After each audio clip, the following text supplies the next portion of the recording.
So we are here with Sue Phillips today at her Bespoke. And Sue Phillips is what I consider to be quite a trailblazer in the sense of she has done a phenomenal job of creating fragrances, but it's deeper than that, right? Yes. It's deeper in the sense of I was looking at her book, and I will read this in full detail. The Power of Perfume, and what does that mean? You know, and you've written so many different chapters, so many different perspectives. One that caught my eye is beware of what men don't like, or the smell. So I want to talk a little bit about that. But some of the things that you've done, you created fragrances for Tiffany. Yes. Burberry. Yes. Lancôme. Yes. I have to know, how did you get started? Well, I will give you the snapshot version because I could be here all day and tell you. Yesterday was my huge anniversary in America, 46 years since I arrived from South Africa. And I was a singer and an actress, and I came to America and they said, forget it, we have 25,000 out-of-work singers and actresses, we don't need another one. So I went to a headhunter, he processed my green card, and because I could stand up in front of people and speak, when I went to the headhunter, I got 3 job offers in 1 week. One was to be in banking, not for me. One was to be in fashion. At that time, we were so fashion backwards in South Africa because of the apartheid laws, and we were excommunicated from the world. So I didn't think I knew anything about fashion. Today is a different story. And then the 3rd job offer was to go to Elizabeth Arden, and I thought that was a great correlation between fragrance and showbiz and theater. And because I could stand up in front of people and speak, I became the national training director. So I was at Elizabeth Arden for 2 years in training, then product development and marketing. Then Lancôme hired me as marketing director for fragrance and men's skincare. And then Tiffany hired me as executive vice president. You know, Hanna, if you'd have told me growing up in South Africa that I would have this, that I'd be in the fragrance world, that I would have created so many iconic fragrances for brands, I'd say, you're crazy.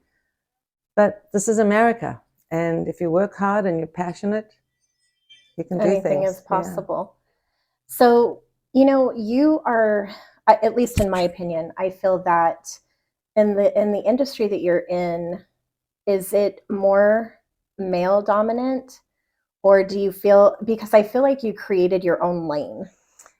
It's a very interesting question. The cosmetics industry is an industry basically for women. I mean, 70% of products are sold and for women and bought by women, but it's dominated by men. And I cannot tell you how many times when I was traveling for Elizabeth Arden, going to hotels, checking in, and the concierge would say, okay, Miss Phillips, you're in room 492, enjoy your stay.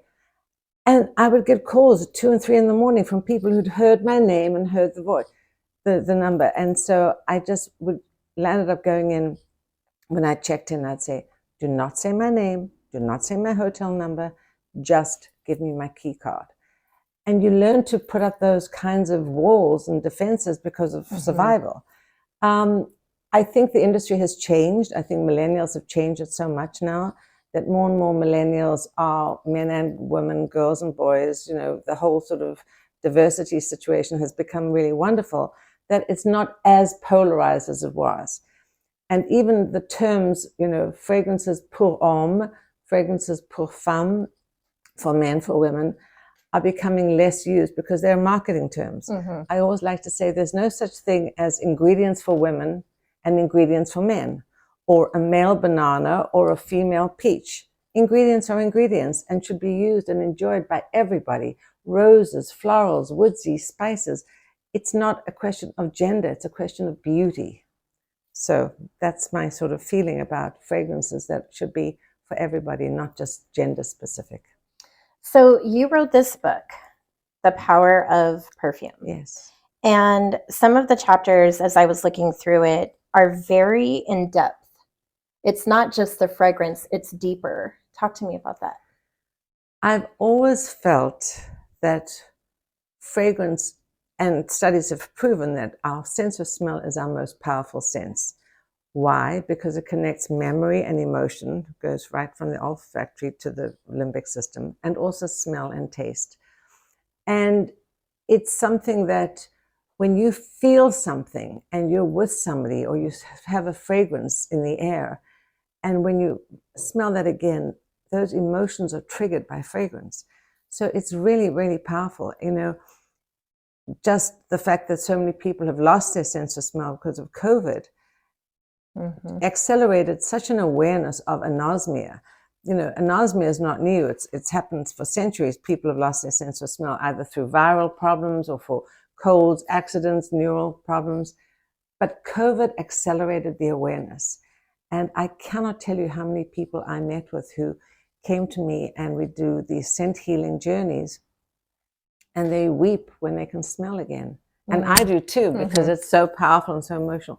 So for me, you know, fragrance is, I like to say, perfume is the signature of your soul. And it's very powerful. Honestly, I feel like this is such a transformation for people to come in here and experience what you have brought to life. And I was so excited and nervous at the same time to come in today and meet with you. I did a little research of my own. And of course, I went to the website, and I was just blown away by all the different things that I saw. And I took the scent quiz. Oh, good. And I sat with my family and did it. And as each question came through, I could imagine, you know, creating the scent of my choice. I could imagine, you know, when it asks where's one of your favorite places to be, you know, do you like the smell of mahogany? I think was one of the questions. Right. Even the art questions. And I thought, wow, what a creative way to really understand your audience, your client, so that when they're doing the scent quiz, you are ready when they come in, and you know more about them than they may. You know, I just thought it was very fascinating. So it's interesting because I see the results, and I saw Hanna, and of course at that time I didn't know who you were. Now I know who you are. Now I'm really going to look at the scent results. But the reason I do a scent quiz is to really understand somebody's persona and their lifestyle. So there's only really one fragrance question on the quiz. Everything is more lifestyle driven. And even if you look around here, you'll see all the artwork was actually my mother's. My mother did everything. Wow. So I come from a background of art and music and culture, and my dad was a businessman, so I have both skill sets. But the reason I ask all those questions about art and music and seasons is to get a feeling online in 12 questions about a client's, you know, preferences, and it's hard. But the fact that I'm able to typically look at those results and then figure out what type of olfactory preference they are is quite amazing. I've only had 3 or 4 times in my career where I've I got it wrong. One was because a woman's name was Sean, S-E-A-N. Now that could be a man or a woman. And so the results came out, and it skewed very sort of sporty and fresh. So I made it a little bit more sporty. How do I do that? Certain ingredients tend to be a little bit more masculine, even though I know that there are no such things as masculine and feminine ingredients. The common perception is that men like sporty. So I did a little more of a sporty spin on it. And the comments came back when I wrote, and I said, how'd you like your fragrance? And the person said, oh, it was awful. It was way too masculine. And I said, I'm so sorry. I'm hearing a voice. You're a female, obviously. She says, yes. I recreated it for her, sent it to her, and she loved it. So I know how to spin something that would be for men and for women. And interestingly enough, different cultures like different fragrance preferences. So in America, everything is fresh and clean. Everybody wants to be fresh and clean because we've deodorized ourselves to such an extent. South Americans love spicy. Europeans love floral. English love lavender. And the Middle East love oud. So it's really interesting that, and even think about even food choices. You know, certain cultures love spicy food. Certain cultures like very bland food. So it's really interesting how food and flavor can really actually almost be symbiotic with, you know, who Mhm. you are with your fragrance preferences. I just found it very creative that Thank you. it's experiential because you're taking the time. This separates coming in here, being with you. I'm able to see the other side. You know, we can go to a store and purchase a fragrance, but this is really more experiential. It's more intimate, and I would much rather come here with you and do it this way than walk into a store and try to figure out what do I really like? What Right. am I looking for? Because often someone will come up and say, "Would you like to test this?" And of course, you say yes. Yes. But when they say, "What is it that you're looking for?" I always say, "Well, I don't I know. don't know. Exactly. I don't know." Exactly. You know, so once they've done the scent quiz, when they come in, what is the next step? Okay. So firstly, welcome them. We'd show them the scent quiz, and then show them this olfactory chart to really let them understand the different olfactive families. You know, I like to correlate it with music. In music, you have 8 notes, an octave. Think about those 8 notes and the magnificent music that has been written over the centuries. Classic, rock, opera, you know, folk, jazz, from those 8 notes. And then you think about art, that, you know, 3 primary colors, yellow, blue, and red. Think about how you get the secondary and the tertiary colors. And out of those 3 colors, magnificent works of art have been created. So with fragrance, we have 8 main families. And those 8 main families are responsible for these beautiful creations. So I give them an overview, and then we go through the scent quiz, and then I take them on a fragrance journey to show them all my 18 perfume blends. And each perfume blend is a perfume. Each one is, you know, fine for men and women. And we go through the journey, and then I say to them, the ones that you love, put on the left for like or love. The blends you're not so sure, put in the middle for maybe. And the ones you don't like, put on the right for reject. And invariably, 9 out of 10 times, people have many, many more likes. But then when they actually go through them again, and they start to combine 1, 2, 3, and 4, put these blends together, which are something like this, these blotter strips. We use blotter strips. When you evaluate one, and then you evaluate a second, and then you put them together, and you see how they combine, it becomes something very different. And then you add a third or a fourth. So I always say, use up to 3 or 4 of these blotter strips for your fragrance, because if you use a bunch of them, it becomes too soupy. It's not distinctive enough. So we go through the experience, they go through the blends, they select the 3 or 4 that they love, they get to name it, and they get to choose their atomizer color of their choice. And it takes about an hour to an hour and a half. And it's been fun, interactive, educational, experiential, and entertaining. Oh, I love that. Entertaining. I love that. A lot of people don't realize how hard women work behind the scenes to make the front end look so incredible. It's a lot of work, and I see that. And I'm so honored and grateful that you came to meet with me today and allowed us to come in and be a part of this. It's beautiful. I'm the one who's honored that you took the time to come to meet me. Yes. I really imagined, I thought, you know, if I was going to create a fragrance, what would I call it? And when I was looking through all the different social media posts that you've shared, and just the different magazine articles and how people have written about you, one word stands out to me the most: innovative, talented. Thank you. And so I have to say, I'm just thoroughly, you know, amazed and honored. Well, I really thank you for that, Hanna. You know, I think a couple of things about me. And I used to be an adjunct professor at FIT College and LIM College. I've been an expert witness. When I teach and my students, you know, I always say to them, find something you love. Really become passionate. Don't just become a doctor or a lawyer because your parents want you to follow that route. Find something you truly love, because look, there's always going to be problems. There's always going to be difficulties. There's always going to be times when you have money or when you don't have money, or when things work out or they don't work out. So there will always be challenges, but if you really love what you do, then those challenges will dissipate and you'll just navigate your way through them. So I've always had that sort of situation. I never give up. I follow my passion. People say to me, Sue, you're the hardest working person.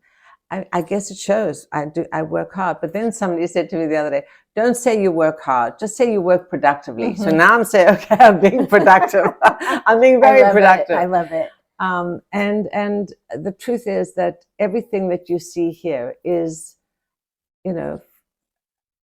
a culmination of all the things that I've done, my acting, my singing, my teaching, my expert witness, my product development, my writing. And I'm thrilled and so happy and proud that I've been able to do this. And moreover, through my passion, help people. Because that's been amazing, to really help people regain their sense of smell. I think I really agree, but I also find talking to you, you're very humble. And we've done so many different interviews with so many different women, and you can tell when someone is truly passionate about what they do and really invested. And I see that. So you did recently receive an award. I saw this incredible picture of you on social media, of course. Tell me about that. Well, that was so exciting, and I'm so honored. So I've known this man, Andy, from the UN, and he's part of the China delegation for many, many years, about 10 years. And we've been friends. I've done events with them at the UN. And I saw him at an event when I came back from Dubai, and we've been in touch. And he said, Sue, I want to give you an award. Me, an award? Well, okay, what? He said, for International Women's Day. And I was so excited because I thought that was great. And it was at one of the wonderful restaurants where they have the meetings. And it was very exciting. And he's a sort of sweetheart and gave me an honor. And then the next week as well. So International Women's Month is a whole month. And this was 2 events that they honored me at. And I wore my crown because I was in January, I was given an award for Women of Achievement, and it was a crown and a pageant, a sash. I saw that. And I said, look, I'm not into pageants. I'm not a beauty queen. Do not do this. I'm not interested. Anyway, I got the crown and I got the sash. And then I thought, well, maybe I'll wear this thing after all. Well, I thought it was a great photo. So yeah, so what I want to do is I'm going to go through the book. I'll read it. I'm a huge reader. Yes, and it's an easy read. It's not a heavy tome. The chapters are fun. They're easy to read. Well, I'm very excited because actually, because of the work that I've done with COVID and anosmia, a neuroscientist reached out to me and said she wanted to write and co-author a book with me. Can you imagine a neuroscientist contacting me to write a book? I'm not surprised, honestly. Well, I was so flattered because I'm not a scientist and I'm not a perfumer. I'm a passionate fragrance lover. In order to become a perfumer, you have to study organic chemistry for about 5 years. So I've never studied organic chemistry, but have known, being in the industry and understanding how fragrances are created, I'm kind of a quasi perfumer, but she's going to write from the neuroscientific standpoint, and I'll write from the olfactory standpoint. And just the experience and how many people have literally lost their sense of smell and their experiences with anosmia. So I'm excited about that. I'm excited to read it. I think that's incredible. I'm looking forward to hearing about it and reading it and learning more. So what is next for you? Well, after 46 years of being here, and most people retire at this stage of their lives, I honestly feel I'm just beginning. And 6 months ago, I got a LinkedIn correspondence from somebody who said, we'd like to talk to you. And I looked through the link, and there was something to do with crypto. And I wrote back, I said, no, not interested in crypto. He said, no, not interested in crypto. We're interested in you. We think you can be the Joe Malone of America. I said, well, I'd like to be the Sue Phillips of the world. I love that. So we're making a plan and the project, and I'll be going global. I'm working on new Sue Phillips fragrances, and it'll be Sue Phillips fragrances, not just the customization, but really a Sue Phillips brand.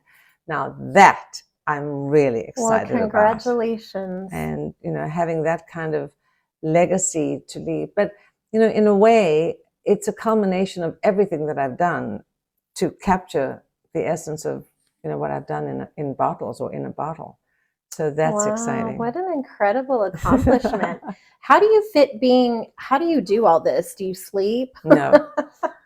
And the other reason I was a little late today is I'm in a play. So I've gone back to my roots, my acting roots. In the book, you'll see I was 10 years old when I did my first play. It's a Broadway type play called Roar Like a Dove. Wow. And I got the acting bug. So naturally, I used to sing, and I went to college to study acting. And that's when I came to America to want to be an actress. And they said, oh, we have 20,000 out-of-work actresses. We don't need another one. And so 5 or 6 years ago, a friend of mine, unbeknownst to me at the time, was in the industry, was a playwright. We used to have breakfast 3 or 4 times a year. When we catch up, what are you doing? What are you doing? He said, I'm back to playwriting. I said, you're back to playwriting? I'm an actress. He said, you're an actress? I said, yes. So we connected, and there was a theater group that used to meet every Tuesday night before the pandemic. And it would be wonderful. I'd get back to my acting roots. Then, of course, the pandemic came, so now everything is on Zoom. So we meet on Zoom. But I'm excited to say this week, I'm actually in a play off Broadway, Thursday, Friday, Saturday, and Sunday, and I play Eve in a very sinfully delicious evil comedy about Adam and Eve and the serpent. Wow. Where would we find? It's on, I'll give you the flyer. Okay. It's this week, Thursday, the 23rd till the 26th. 1 show on Thursday, 2 on Friday, 3 on Saturday, 2 on Sunday. So I've been rehearsing in between doing my fragrances and meeting with people and doing interviews. And I love the fact that I'm so productive. I'm not busy. I'm productive. So you must be very good at time management. Not really. No. So how is it? I know that you're a mother. Yes. And how did you fit being a mother into such an extraordinary career? Well, I had my daughter when, let me think about, I have to go back to the last century. I was between Lancôme and Tiffany, and I had my daughter, and I have to say, she is her own person. I left Tiffany to have my daughter because I didn't want to be one of those moms who was going to be out and about at work and leave her, to the babysitter. So I made a conscious decision to, at that time, start my company, which I called Scenterprises, from home, Scent and Enterprises, Scenterprises. And I started my consulting company because I wanted to be at home with her, but I didn't want to give up my work. So I felt that that was the best of 2 worlds. And I would be putting business plans together, and I'd have her on the table when she was an infant, rocking backwards and forwards. But I was there with her, and she was there with me, and I was doing my work. And over the years, she saw that I was working, and she went to a girls' school, and then she went to boarding school, and then she went to the Peace Corps in Moldova. She was there for 2 years, and then she got a Fulbright scholarship to go to Bucharest. And sadly, she's now living in Europe. She doesn't come back to America that often. But what I'm so proud of is that I taught her to be her own person. Even though when I was married, her father was a sort of a big giant in the corporate world, the CEO of this and the CEO of that. And, at one point he said, well, we're having 10 people for dinner tomorrow night. I said, tomorrow night we're having 10 people for dinner? I said, well, I have work and I have meetings. He said, well, just cancel the meetings. And from the tip of my toe to the top of my head, I said, you know what? You cancel your meetings. If it's going to be a business dinner for your colleagues, you cancel your dinner and we can both do it together. I don't know where I got the courage to do that.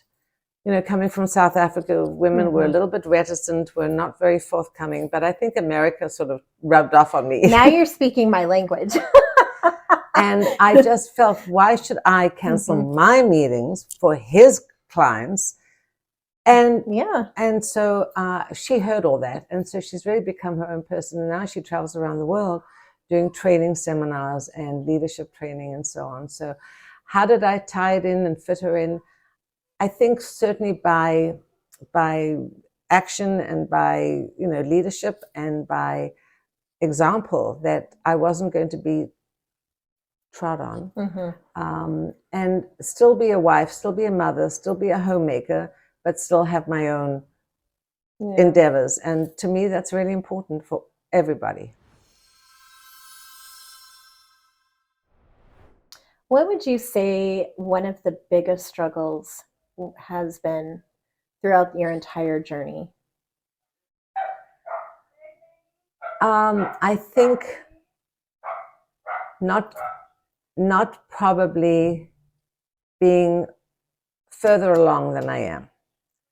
Now, if that means in terms of volume, what is the metric for success? Is it millions? Is it billions? I don't know.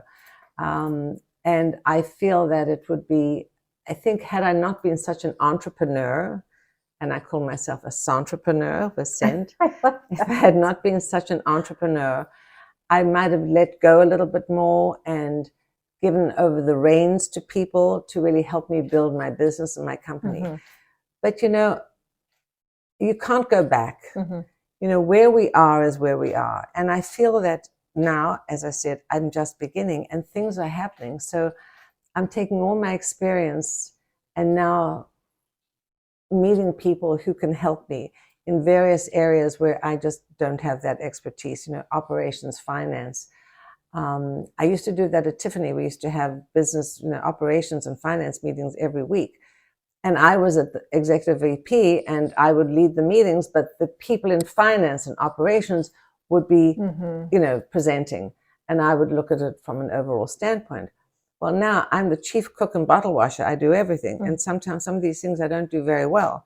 So now I'm happy that things are opening up where I can hire people. So I think a challenge for me would have been being able to hire people, being able to hire the right people. Because again, as an entrepreneur, it's so hard to let go. It is. It's very hard to let go. And there's also a feeling of, this, I built this up over 20, 30 something years. I don't want people coming in, changing everything just because they're a new mindset and then leaving me 6 months later in chaos. So I don't let go very easily. I think I can relate to that. So She Rises Studios is only 3 years old. We started it mid-pandemic. I started it with my daughter. Wonderful. And the vision that we have is, part of me sits and thinks, wow, how did we do that? Because honestly, the story there is almost surreal. Yeah. So here we are almost 3 years later, and we have a team of, I think it's 19 or 20. Wow. That's pretty amazing. We opened up a publishing, we opened up public relations, all these different, divisions of She Rises Studios. But really the honesty behind it all was, we saw a need. When the pandemic hit, we just saw so many different things happening for women. Either they were becoming the breadwinner or their spouses were walking away from stress. There was such a different combination happening all at one time. And I thought, what could we do? What could we do to change what's happening? Yeah. How do we inspire, but how do we also stay inspired? Right. So we create She Rises Studios. And then throughout the vision, I wanted to just hold on. I didn't want to let go. My daughter's the one who actually took the leap of faith and hired our first employee. And I thought, that's not going to work. Because nobody sees. It's very scary. It's like, opening up your whole life to a stranger. And nobody sees the vision the same way you do, right. Exactly. But the truth is that we wouldn't be where we are today had she not. Right. I have to say her, because that was not me. Yeah. I walked in fear for the first 5 employees, I think. And then I saw, wow, it's easier when you're working on your business sometimes versus working in it. Exactly. Yeah. So you get to see both perspectives. But the truth be told, no one will ever see it how you do.